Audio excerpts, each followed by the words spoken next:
Okay, welcome to the ProNatural Performance Podcast, here with episode number 2 with myself, Dr. Andrew Chappell, DFAC Pro, and our DFAC Pro World Champion, David Kaye. Say hello, David. How you doing, folks? Back again. Episode 2. Yeah, episode 2. So we're really pleased with how the first episode went. We got some really good feedback on that one, and we put it out there last time. We said we wanted to make this the People's Podcast, and we said, okay, well, what sort of things do you want us to talk about? So we've done that, and we've got some questions here that we're going to maybe try and address today, and hopefully we'll cover up a few myths, or we'll certainly let people out there know what it is that myself and David are doing to get ourselves in shape, and then you can maybe make some informed choices yourself. But first and foremost, Dave, we've got the DFAC Grand Prix coming up, 6 weeks' time. How are you getting on, man? How's that been going, the prep? Yeah, prep. You know, there's good days and there's bad days. Well, that's it down to 5.5 weeks, mush. You know, every day counts. Yeah, every day counts at this stage. Nah, you know how it is. We've talked a lot, kind of like you say, off the record, and prep's prep. No two preps are the same. You always feel certain days are easier than they were before in the past, and some days seem to be harder than they were. Some days you think, I don't remember it being this hard, but memory is selective, and you always look back with a kind of nostalgic tone, and it never seems that bad. But all in all, it's been fine. Diet's diet. It goes. You just have to put the work in, time and be patient and let it happen. But it's getting to the business end now, my friend, and starting to hurt a little bit. I'm going to be honest with you. Yeah, likewise. We were talking about that the other day. There, it's not just the actual psychological sort of terms and where it's hurting. I'm actually physically hurting. I'm at this stage. Yeah, pretty much. Yeah, I'm not. Yeah, I mean, I'm not quite sure whether we are. This is the norm, or whether we're abnormal, but certainly I feel that no other human being. I was glad I spoke to you about that yesterday, because I felt like I'm the only human being alive that would possibly endure this much physical pain in order to do something that he supposedly wants to do. So I was kind of heartened to hear that you were in the same boat there, mate. Just aching, joints, shoulders, elbows, wrists, back, knees, everything's just on the edge, and I pretty much say every prep, I don't know how long I can do this for, and I think this has to be the last one because the body can't hold up. But I don't know, somehow you seem to muster it year after year. So totally. I always sort of look at this and I sort of think, well, okay, a professional athlete's career, if they start early and they make their sort of debut in the sport at maybe 16 or 17, they make it until they're about 31 or 32, and then they decline. Yeah, and then people start later at 20 and then they make it to about 35. I always sort of think you've got about 15 years in you, and if you avoid a major injury or something like that, then you're doing quite well. So I'm kind of thinking, right, if I can make it to about 35 and stuff like that. Well, I tell you what, I look at it as kind of miles on the clock, and to get to the level. That's a good point. To get to the level that we compete at, it doesn't matter how smart you are with your training, it doesn't matter how much effort you put into rehabilitation. To compete at that level, you have to put your body through abnormal stresses all the time, and you have to diet so severely that you rack miles on the clock, and you spend. I mean, I don't know about you, mate, but I've probably spent at least half of my competitive career working around injuries rather than just training injury free, and that is the reality of competitive sport at the top level. I guess most folk just don't admit it, but it's tough at the top, my friend. It completely is. I mean, that was exactly what I was alluding to earlier on there when I was sort of saying, okay, well, miles on the clock, you're just going to pick up niggles and stuff like that along the way. So, I mean, I was like, we talked about this. I was doing like chest the other day, and I was like, well, my elbow's kind of sore, my biceps being a bit funny, and my shoulder's sore. I'm probably just going to still try and bench as much as I can possibly can. You might, it's a sort of thing that, quite often things are sore when they warm up, but ironically, rather than back off, you kind of think, well, the heavier I go, it doesn't seem to be getting any worse, so that must be okay. It's getting to the point in the diet where I'm thinking, maybe stop doing sets of 6 and 5, and maybe move towards those 8 and 10. I mean 8 that sort of 8 rep range, 6 to 8 rep range is still the Still, sort of really still heavyweight. end, Still isn't it? heavyweight. Yeah. And I think I love training like that. So yeah, I mean that's the way we've kind of always done it. And I mean I think I said to you as well that there's an injury. I've got an injury in my kind of bicep tendon stroke forearm that I had that plagued me through my entire prep in 2015. And funnily enough, I thought it had gone away, but it's obviously diet related because 2 years later, getting to about the same stage in a diet, it's back with a vengeance. And I really don't think there's anything I can do to. You just have to accept these things are there and get on with it. And because realistically, there's not one kind of joint in my body that isn't sore at the moment. So suck it up, sunshine, and get it done because everyone else suffers. And hey, do you know what I mean? What are you going to do about it? What are you going to do? I think that maybe leads us on then to one of our first questions. Yeah, so let's go. I put it out there. So Michael Bryce, we both know Michael actually. So overall Scottish BNBF Scottish champ this year. Yeah. And what's he, a middleweight? He was a heavyweight. He was a heavyweight at the qualifier. Yeah. I can't remember what he weighed on the day, but typically at the finals, the weights tend to go up. So you'll be on the bracket. You'll be on the bracket, you know. And good luck to him for the finals. Like, I mean, he looked great.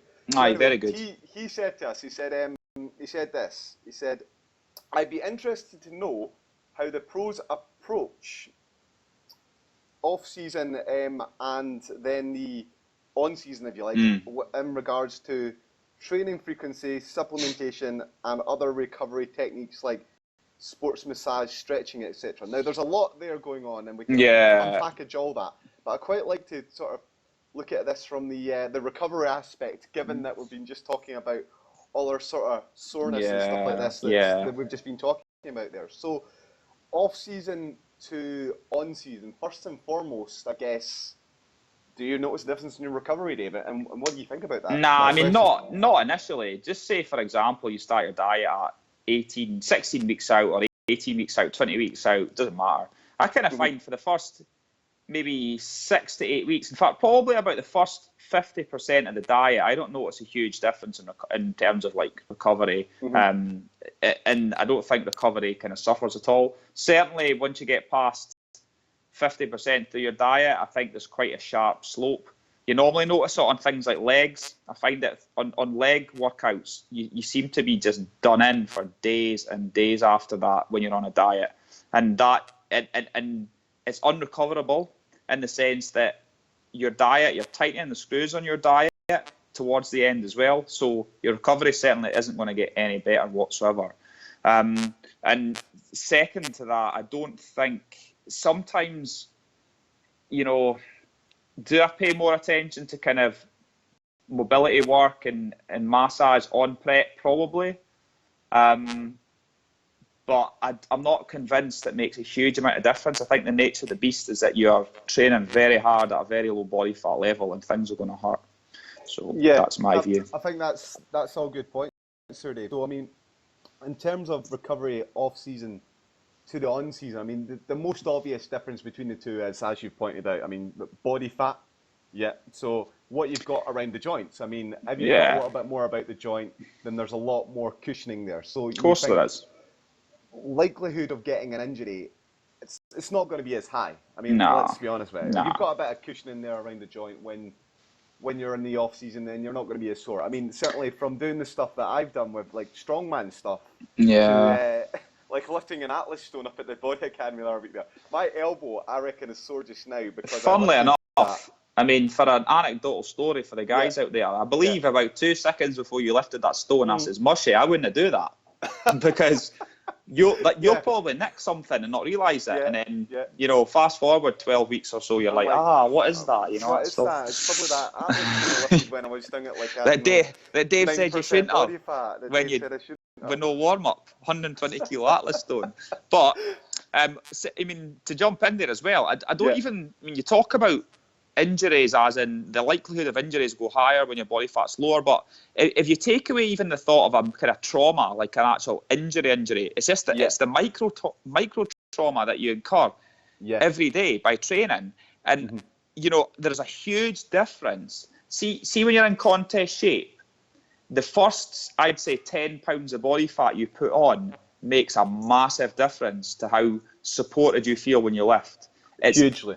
anything thereafter doesn't have nearly so much of an impact. But going from contest lean to saying being maybe 10 to 14 pounds over, you feel great 10 to 14 pounds over. Yeah.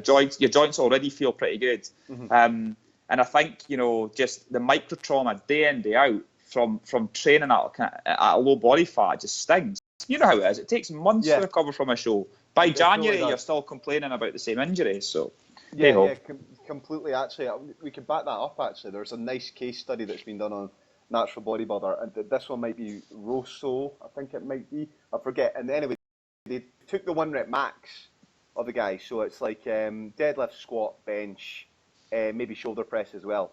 And then over time, they find that as the body fat goes down, 1 rep maxes and stuff like that, they go down.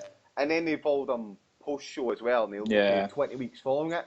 And it's about 20 weeks it takes them to get back to those sort of 1 rep max levels. So, I mean, there's discussions that you can have around that in terms of what's a popular sort of strategy, we call it now, the reverse dieting. And should you try and get back to being as strong as you possibly can, as quickly as you can, therefore, so you can start building more muscle as quick as you possibly can after that, or should you do it as a slow pace? Slow burner, Yeah, I mean, I would sort of go along with everything you've been saying so far about the recovery there. I notice it in terms of once you lose that sort of initial amount of body fat, certainly around my waist.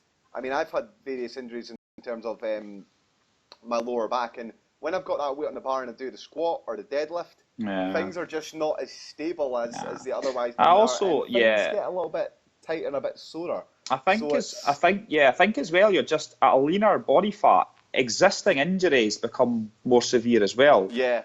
These aren't new injuries you've acquired, but they're always there. But when you get that bit leaner, they get that bit sorer. And, sometimes that's just the bugbear of dieting as well. Yeah. Old enemies. So the question is, it's like, certainly the calories being there makes a massive difference to your recovery. Like, absolutely massive. Not in terms of just, I mean, we've moved off into injuries here, but in terms of being able to recover. That's all I know. We've had a few. In terms of being able to, recover for the next session so that you're then 100%. So you can then get the most out of the next sort of session. That's, I guess that's one of the sort of questions that we could sort of address here. So, I mean, I notice when I start a prep that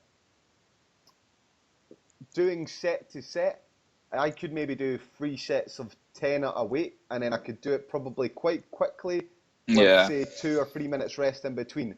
But then if I try and replicate that, just because my muscles probably don't have quite as much glycogen, they're not as stocked. They're not as stocked. I just don't recover as quickly. You've got one big set. You've got one big set. I mean, when I diet, I do a lot of volume when I'm dieting still. But I'm very aware that I've got one big set that I need to get done. And if that's on squats, it might be a grim 8-repper, and you're scared of it. It's sore. You don't want to do it. But once you've done it, you know that there's no point trying that set again. Drop the weight and go for a slightly different rep range because you just know you're either not going to get those 8 reps or you may injure yourself trying to get them. Whereas in the off season, you just got so much more in the tank. You quite often aim to do 5 sets of it or 3 sets of it, and I think that's just the same across the board. And like you say, in terms of recovery, preparing for the next session. Oh, if any of the guys out there think that they're going to be on a diet towards the end stage, if you think you're going to be fully recovered for your next workout, forget it. That's just not happening. Your body is constantly in a state of call it overtraining. I don't mean it in the kind of purest sense of the word, but you're just ruined constantly, and that's bodybuilding towards the end. And don't sugarcoat it, guys, because it hurts. That's a good point. One thing I would say about this idea of overtraining is, when I've done bodybuilding training in the off season, I mean, I've found it really quite difficult to overtrain. Yeah, because agreed. I'm eating enough. Agreed. I can really recover. Now, when I did strongman training, I think that's when I was probably in a state in the off season whereby I was really close to that edge of overtraining, and I was really, for lack of a better term, I was fucked. Yeah, you were For a number of probably, the days. demands of that, probably, you were really Huge pushing your CNS recuperative ability, yeah. and insane, like, taxing, and it's a different sort of thing. It is really CNS Yeah. compared to the muscle. Now, relating to the actual contest prep sort of training, yeah, completely. I would find myself more in that overtrained state where I could never sort of get to that level in the off season. Do you know what? I mean, I think, hard. yeah, I think the way I actually approach it with dieting is that if I get to about the 8 weeks out stage, you're still quite strong. You're not quite as strong as you were in the off season, but you're still pretty strong. If I can maintain those numbers from about 8 weeks out to maybe about 3 or 4 weeks out, I see that as a job well done. And you essentially you're getting stronger because pound for pound you're improving. And like you say, if I can bench at 3 weeks out what I was benching at 8 weeks out, I'd be over the moon with that. You know, rather than think, can I get any better?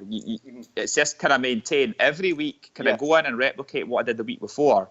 And if I can, I'm cool with that. That's to me, that's a great sign that my body fat's getting lower, but I'm maintaining strength. So something good's happening. Yeah, I would say actually, I think I do exactly the same thing as you, and that I'm just trying to keep that weight on the bar and just maintain it as much. And then I'm not trying to do more than that because I mean, you could probably gain a little bit of muscle, can't you? If in the first maybe 2 or 3 weeks of the diet, you're all right. I mean, you're in a good place. You're eating better than you've normally eaten in the off season. You feel fresh. Well. Yeah. You feel fresh, and then it starts to bite a little bit, and you're not building any muscle anymore after that. And then after that, you're trying to maintain. You're hanging on. You're hanging on. You're so hanging there's no on. point really pushing it in as such to. Nah, you get. I mean, I think on the way down, you get one workout. You know, that might stick in your mind as, whoa, that was a workout where the diet kicked in, and it's almost like you just say you're benching and you normally get 5 reps at a certain weight. You kind of struggle to get 3, and you're thinking, shit, you know, that's the diet taking hold. But you'll find thereafter you can always get your 3 reps, and maybe on a good day you get 4. So you don't get a total linear drop, but eventually it just kind of goes. Your leverages aren't advantageous, and you just feel like a skeleton. So skeletons aren't strong. Did no one ever tell you that? Skeletons have got no strength. So that's dieting, Skeletons aren't strong. Definitely skeletons are strong. So I guess the major difference there, okay, so I mean, calories, off-season to on-season, that's a major thing. Other thing I sort of notice as well is, I mean, I don't know how much of a difference it actually makes to my recovery, but in the off-season, my fruit and vegetable consumption is much higher. And that's because I'm just grabbing bits of fruit here and there. You can have a bit more variety. You can do that. You can have more variety. In the actual dieting phase, though, I mean, it's regimented. You can't afford to have that extra 80 calories, 90 calories. Nah, there's not room for it. You know, something has to go. And eventually you're kind of running on like, well, where do I take the next bit from? And there's certain foods, call them incidentals, like you say, that that in the off season you would just pick up. I mean, they have to go pretty early. So you don't have the luxury anymore. So, I mean, that's one thing that we sort of talk about in terms of, well, it might make a difference to recovery, it might not. What about, I mean, I sort of noticed when I was a lot younger that protein supplements after my workout, certainly I felt like I had reduced muscle soreness. Now, whether I did or not, I don't know. I mean, people talk about certain supplements, HMB, for example. Fish oil, all these sort of things. I'm not convinced a lot of that stuff sort of works for various. Do you know what? It's like, I think when things are running optimally, you know, whether they make a difference or it's just placebo effect, I don't know. But I think if you relate that then to on season when you're just before a show, I think you could take every supplement under the sun, and you're still going to be done in. You're still going to be ruined because your basic micro and macronutrient intake is below par. It's below what you require, and you've been doing it for a long time. So I've kind of gone full circle in that I value food more and more over supplements, things like that, particularly towards the end of the diet. I'd rather eat more food than take kind of excess supplements. But I mean, I can't remember exactly what I mean. Mike, I remember Mike's question. We should probably kind of refer to that again directly in case we've waffled. Oh, but, no, we've not. I think we've done all right, actually. There we go. We've done very specific.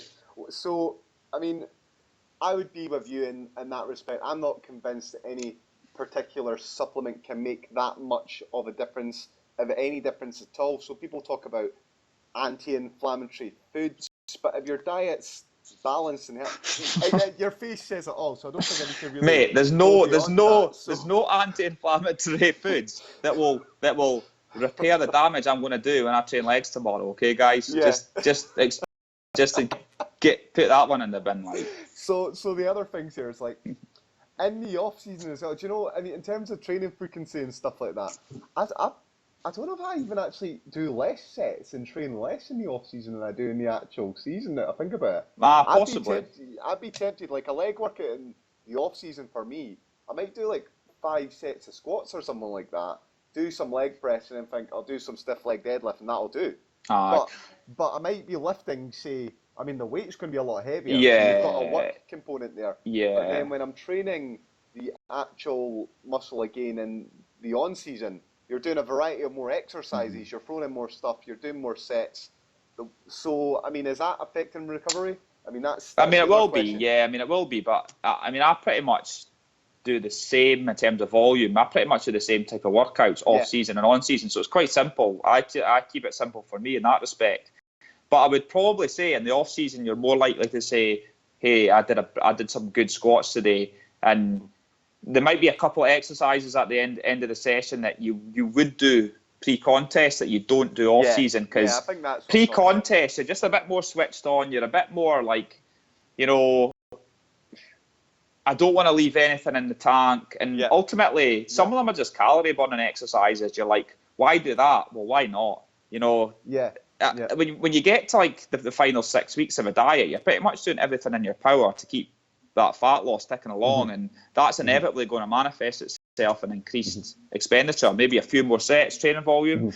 If that means you don't have to nip your food for another week, then you kind of just do that instinctively, I think. So there you go. The other thing from off season to on season as well, if I was to pick up these various different niggles or something like that, I mean, I could quite comfortably, because my elbow's a bit sore, just not train biceps for a couple of weeks. Yeah.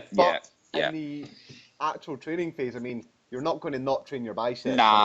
Or you're not going to not train your calf if you've got a sore calf muscle or something like that. Yeah. I'd be quite easy to take. I mean, I'd be even inclined to say, okay, well, I'm a bit sore today. Instead of training on Monday, I'll push it back to Wednesday and just move the cycle along a little bit. And then the recovery days, you maybe get a little bit more. Yeah. And I've got no problem with doing that sort of stuff in the off season. But again, so there's a major difference there. Very much so. In terms of maybe mobility work and helping you recover from your training, then Dave. I mean, you touched on it briefly before. So, specific exercises you do to prevent injuries, to help you recover a little bit more, cool downs, warm ups, anything like that. I mean, I'm not, like you say, I've never been massive on this sort of thing, and has it been to the depth? I mean, have I picked up injuries because of this? Possibly, but I'm not sure how much of the time the injuries I've picked up are to do with my own mindset, that I'm a little bit mental in the gym, as in I'll always give it 100%, even when things don't feel great, and that's just me. I can't seem to help that. I always do like a small cardio, like I'll do it 5 minutes on a rowing machine to warm up. I used to just do that before deadlifting because I felt it loosened it up, but then I quite like the feeling of that before every workout, and it just seems to limber me up a little bit. So I do that, a lot of cardio, but mainly I warm up. I do a little bit of mobility, a few rotator cuff exercises and things, and mainly I just warm up with weights. I take a long time warming up. I'll do a lot of sets. Like if I'm benching or squatting, I'll do a lot of sets on the way up. So I do take my time. I remember, we've talked about this. I remember being like 20 when you would like, sometimes I'd start with 120 on the squat. Like I'd squat my body weight a few times. Then I'd put 120 kilos on the bar as my first set. Because in my mind back then, I was like, right, if I warm up with 120, then I'll fool my body into thinking that my next set's still a warm-up, even though it's heavy. You come out with all these wacky like shit. Muscle confusion techniques? Well, yeah, and looking back, the thought of doing 120 kilos, as much as that isn't heavy for me, the thought of doing that as my first warm-up set brings fear to my soul. I couldn't do that. Fear to my soul. I remember I was ribbing you about a bench press, about doing the free plate on the bench, and I came in off the street and doubled 140. Yeah. But you hurt your shoulder. You hurt your shoulder. So I was had. Oh, easy. I'll know. Yeah, I do remember that. Oh, I was you like, had the mate. last laugh, I guess. Yeah. Well, I don't know. I don't think either of us are laughing anymore. I really don't. But nah. Mobility-wise, I don't do loads. I do a bit of foam rolling and stuff, but again, I think mobility has to be something that you fix into your routine. It has to be something that's regimented, otherwise it's not gonna pay dividends. And I hope for Mike Bryce, if he watches this, then I hope that kind of gives. I don't know whether it'll give him advice rather than just insight, because I would always say do as I say, not as I do. And I would always advise people that did mobility and advise they do rehabilitation work. But it doesn't mean that I do it myself. Well, there's kind of like the China approach here. So if you think about it, like the recruit 100 people to take part in some sort of, Olympic weightlifting, and if 99 of them break and they only get the 1%, and he's the Olympic champion, then so be it. They're just sort of training really hard. And I wonder sometimes if we're in that sort of genetic cohort. But then I think, okay, well, with the injuries I've had, I've not got particularly chunky, strong joints and I certainly and stuff don't. like that. So I don't think I'm that 1%. But there's the cult of the foam roller and the mobility guy. There's definitely it. You know the one, the person that goes into the gym and does 40 minutes of work on injuries that they're trying to prevent that they don't have.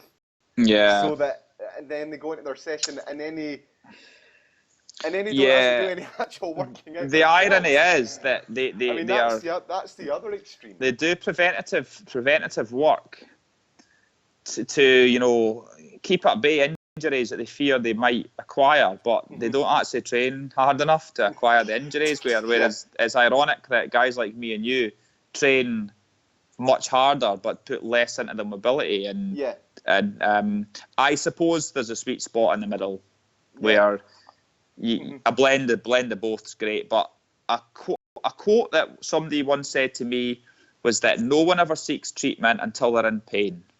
And I personally think that is one of the truest statements there could be, because who goes over and above to do mobility work when you've not got any injuries? I don't. Do you know what I mean? I don't have time. But that's a good point about the time. And you said it earlier on as well about, this sort of stuff has to be regimented. So if you foam roll like once a week, I'm not saying there's not, you might not get some benefit in terms of acute pain relief, but you have to probably very do little it regularly benefit, to consistently get the benefit out of it, and it has to be quality work that you're doing. You have to know how to do it, otherwise it then becomes an inefficient use of your time. And I'm always sort of thinking, when I'm in the gym, I have to be as efficient with my time as I possibly can be. And when I speak to a lot of bodybuilders, I don't see a lot of people actually even doing what you're doing when you're saying, a little bit of cardiovascular exercise to warm yourself up. And that 5 minutes, even if you take your heart rate up to say about 60%, 70%, there's real value in that. Just getting blood into the joints, etc. If nothing else, it switches my brain on. It's almost like a marker for me to get into that mindset that this is me committed to my training now. And I can be at the gym counter having like banter with the guys, but as soon as I go upstairs and do my 5 minutes rowing, when I come back downstairs, I'm in training mind, and I then go and do my training. So if for nothing else, it's like it gives me 5 minutes to get my head in gear. But yeah. So what about stretching then?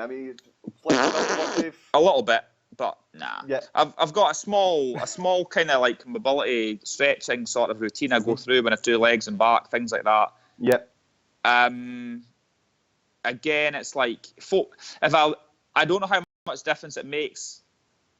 Do I need someone, a professional, to kind of do it for me? As in, like, people say that foam rolling needs to be, in order to get the benefit of foam rolling, it needs to be as painful as deep tissue massage. And I know I've had a few deep tissue massages, and I can't inflict that level of pain on myself for that duration of time, you know, after a train. It's just not happening, you know. So I don't think it makes a huge amount of difference, to be honest.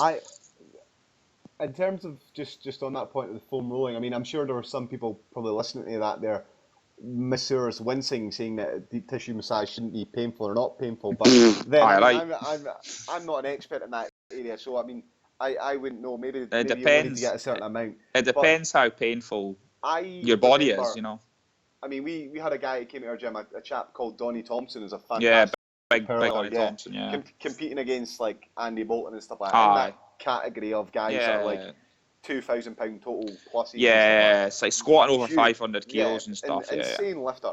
And he, I mean, he all sort of said to us about the foam rolling. He's like, okay, well, what you need to have with massages, you need like a relaxed muscle, and then as soon as you lie on that muscle, you tense it up. Yeah. So it's already tensed up, and then you try to massage a tense muscle. Yeah. So his big thing was like, okay, well, foam rolling, you may as well just chuck your foam roller in the river and watch it float downstream because it's not going to work. Yeah. He was into this stuff called the ex-wife, body tempering, and we had this stuff in Aberdeen, and I thought it was great. You had an 85 kilogram cylinder. It was a fucking bastard to move.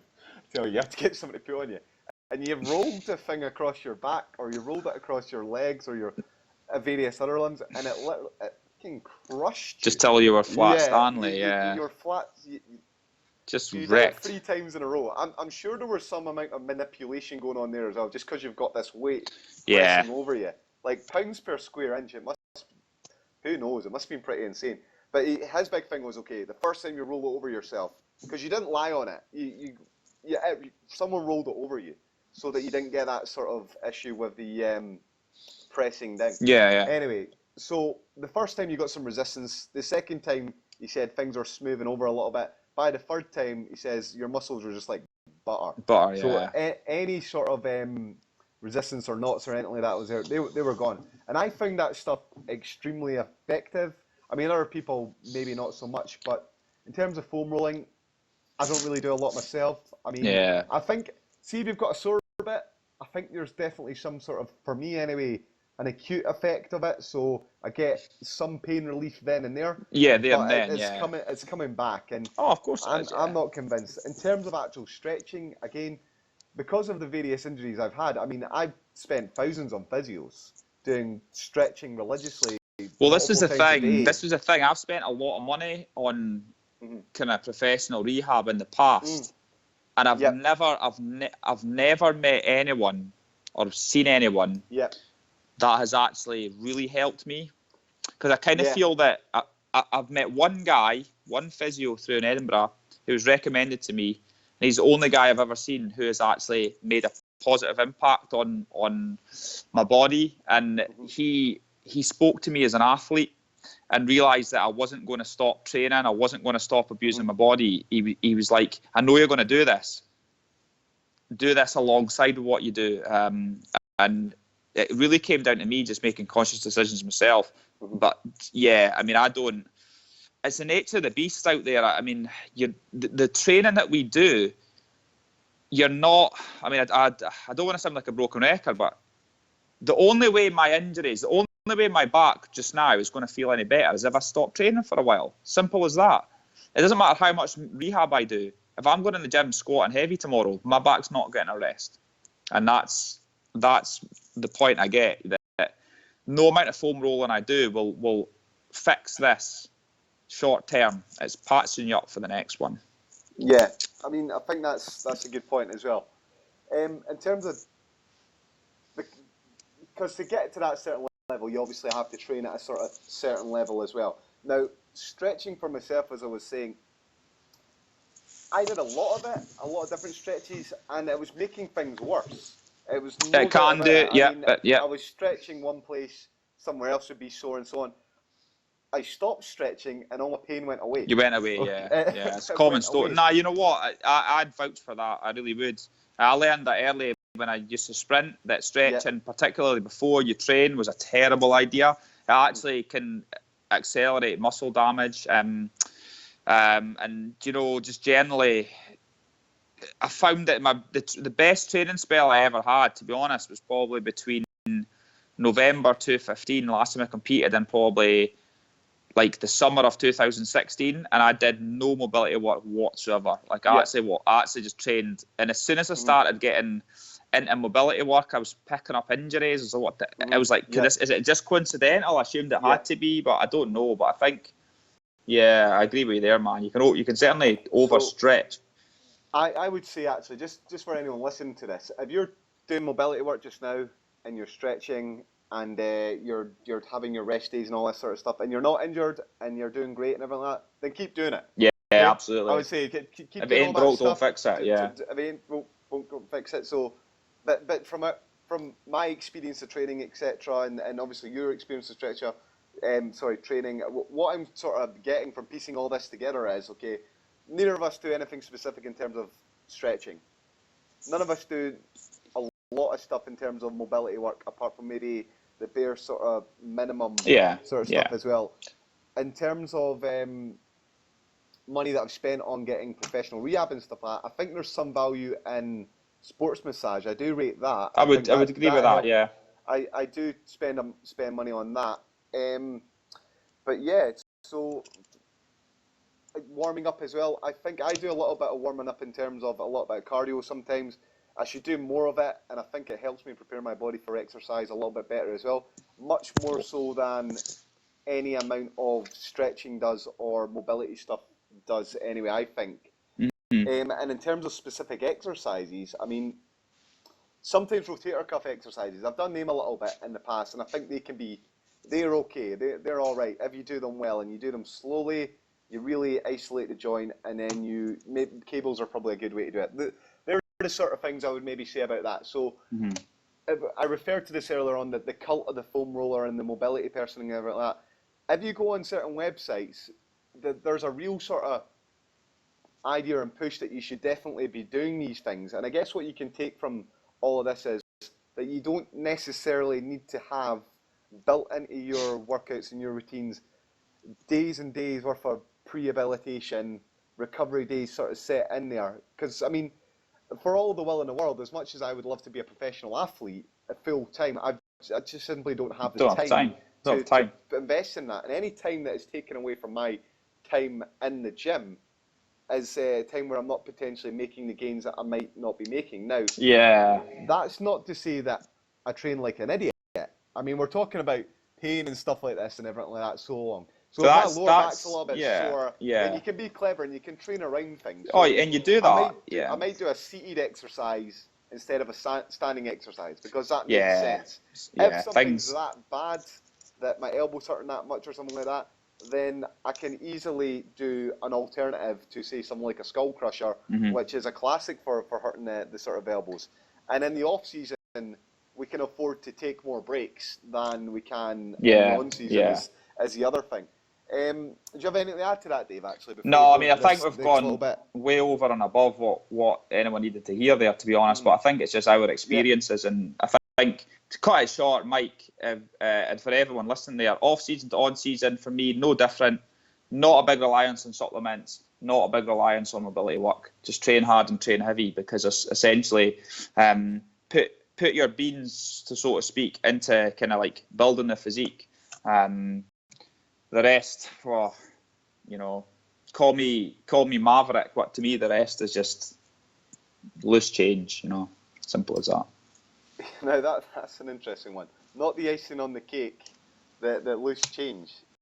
So yeah, I think I would just probably back that up and say 100%. I would agree with that, Dave. And the other thing is, in terms of when we're doing our exercises, I mean, I've seen you train down the years. You always train with really good form, and I always train, I think, with that's really something good form as well. I mean, I'm not a stickler for form, but over the years, I've found that I've developed an ability to continue to lift heavy with good form. You know how it is, mate. Like, the more advanced you get as a trainer, you realise the benefit of you know, for hypertrophy purposes and injury prevention, the benefit of good form.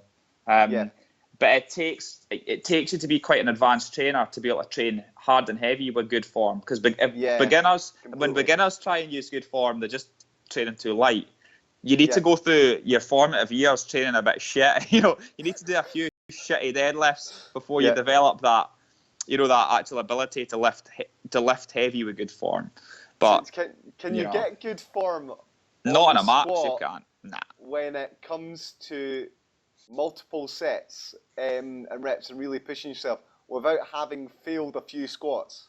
Nah, of course you can't, because you need to. I mean, form will break down when you get close to your max. Now, that's not me advocating that form should break down, but it can break down to a certain degree as long as you're still within a safe zone. But typically, if you're doing like sets of 10, your form should be pretty bulletproof for like the majority of those reps, you know. There's no reason at a kind of 10 rep weight that your form should be breaking down. That just suggests kind of weaknesses. I think one thing that I've sort of noticed is I can go a really hard, heavy set of squat, and every single rep is almost exactly the same, barring maybe the last one can be dodgy, but everyone is deep and low as to class. Someone, the novice, might start to sell themselves short because they get the feed in the head, and then you don't go all the way down. But it's also chasing reps. Like when you're young, you chase reps, so you cut reps. Whereas now I'm kind of like, I'll try and bury every rep, but if it means I get 8 instead of 10, then I got 8. Yeah, it doesn't matter. Do you know what I mean? It's training the muscles, so that's it. So, I mean, one of the things I was going to say about the form is that, I mean, if you've got a good range of motion, then you're going to get decent flexibility across the range of motion because you're stretching the muscle all the time. And perhaps and you're making your ligaments and your tendons strong for those ranges of motion, and you're not doing anything wild, so you shouldn't potentially get injured as well at the sort of same time there. Yeah. I was sort of thinking. Now, between the off-season and the on-season, again, I would be much more likely to cut a set short in terms of the form when it comes to the on-season. If I think, okay, that's enough because the form's starting to go a bit, I don't want to get an injury. Yeah. And there's certain exercises where you'll do that. Like a deadlift's one that I don't fuck about with. If the form's going, I'm like, that'll do. It can fuck you up for a long time. Yeah. So that's certainly one. In the off-season, when you've got a bit more cushion around the joints, maybe it's just psychological. Maybe just because you've got more cushion, you can get away with. Well, you get away with bad reps. Like in the off season, if you're squatting, you can do a rep where you just miss the groove, and you perhaps you lose your balance. You lose your balance, and you might tip over on your toes a bit more, but you can muscle the squat up. Yeah. And you're not injured, and you're like that. Oh, that was dodgy, and then the next rep will be textbook. But if you do that on season, you fail that rep, you're fucked, and you can arguably injure yourself. Or your knee gets a bit of niggle, and then you something like a knee niggle for 4 weeks after. Yeah, exactly. And that sort of thing sort of happens, doesn't it? Yeah. Okay, so I think we've answered Michael's question here about the off season to the on season sort of training fairly comprehensively, I would say. So we've talked about here in this episode, we talked about technique. In terms of, okay, we try to train with good technique. We talked about sports massage. We've talked about stretching. We've talked a little bit about supplementation. The only sort of thing I guess we've maybe not... Well, we did talk a little bit about training frequency. More days, Dave, doing body parts or less body parts? Again, I think people are asking questions because they think bodybuilding's more complicated than it is. I would say, guys, I train, as a rule, 4 days a week, and I train my body over the full week. So I train my body parts once a week. So I'll do back on a Monday, I'll do shoulders, tries on a Tuesday, legs Thursday, chest, buys Saturday. And I've done that since the beginning of time almost. And that's what I do. And to me, that's a sweet spot for me. It allows me to train with super high intensity, but it also gives me a bit of recovery time. And I think... generally, I like that, and it allows me to enjoy training. I think that's important. I don't enjoy like training plans that fix you into certain rep ranges and kind of frequency. I like to just go in the gym and beast it, and then come out and that may not sound scientific, but again, it works.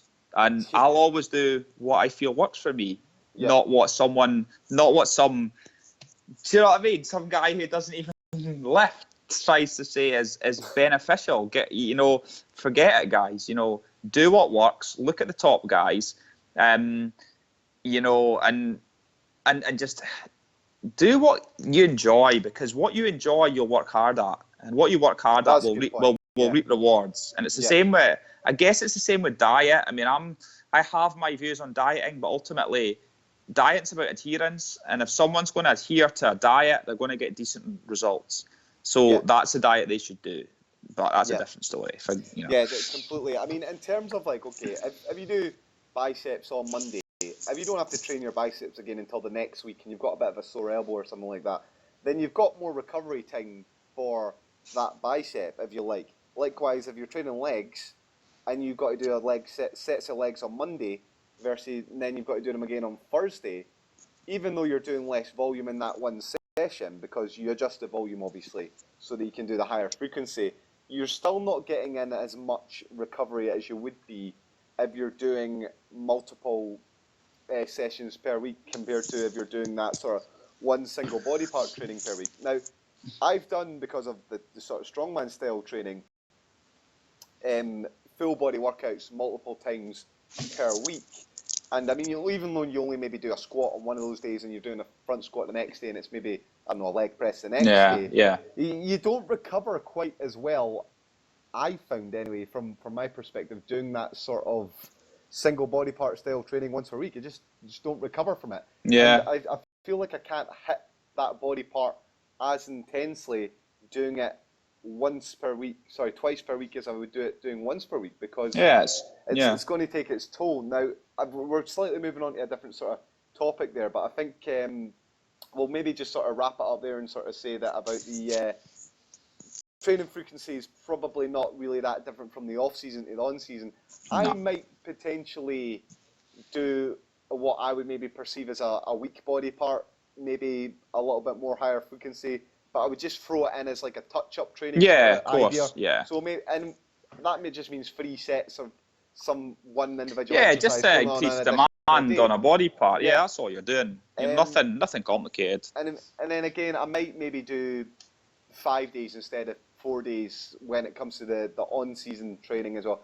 I mean, one of the reasons is that I love training for a start. So I mean, that might be one of the reasons that I would actually do that. But yeah, I mean, there's nothing sort of major there. So anyway, I think we'll wrap it up like that. Hopefully, Michael's pretty happy with our answers that we've given to him there on training frequency and recovery, etc., and everything like that.